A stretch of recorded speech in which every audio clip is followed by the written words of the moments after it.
با نزدیک شدن سال نو خوانش بازار لباس‌های مکتبی هم تا رفت گرم می‌شود.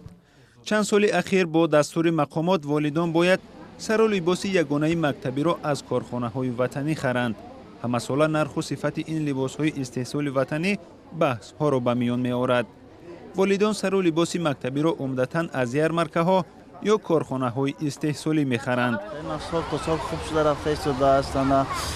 نسبت به بازار خیلی نرخش دسترس است. نرخ یک شیم و کاستوم در یارمارکه‌ها از 150 تا 300 سومانی است. ساکنان میگویند برای یک کودک به حساب میانه 450 سومانی لازم است لباس و لوازمات مکتبی خرند. مسئولان کارخانه‌های دوزندگی میگویند شعبه‌های معارف شهر و ناحیه‌ها با آنها شرطنامه دارند. مدیران معارف با ما شرطنامه‌ها می‌بندند. ما آن مدل‌هایی که از طرف دیرکتوران مکتب‌ها، از طرف کمیته پدر و مادران آنها با آمده در این کارگاه ما می‌بینند که کدام مدل کدام نمودی سر و لباس با آنها موافق است. سال گذشته در برخی ناحیه‌ها با سبب قرضدار شدن والدان از کارخانه‌های لباسدوزی بحث‌ها سر زده بود. والدان گفته بودند با سبب گرانی نرخ نمی‌توانند یک بار همه پول را پرداخت کنند. برخی والدان میگویند هرچند در یارمارکه‌ها نرخ لباس از بازار نسبتاً ارزان است ولی صفتش به طلبات جوابگو نیست. نرخ خوب است. 4 سال شد که از همین جا میگیریم.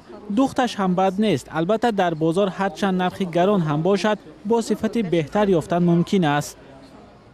از سال 2007 در مکتب‌های تاجیکستان لباس یگانه مکتبی جاری است. در اول والدان حق انتخاب لباس برای فرزندانشان را داشتند و آن را اساساً از بازارها می‌گرفتند.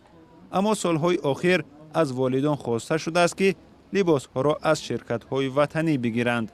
امروزها برای خرید سر و لباس مکتبی در اساس دستور سپارش‌های حکومت جمهوری تاجیکستان آزاد میباشد. آزاد ولی فقط از همون مال استحصال کنندگان وطنی باید خریداری کنند، نه از آنی که از بازارها. در تاجیکستان شماره خوانندگان مکتب‌های میانه به 1,900,000 میرسد ولی در 5 ماه امسال در 53 کارخانه تنها کمی بیشتر از 400,000 دانه لباس مکتبی استحصال شده است.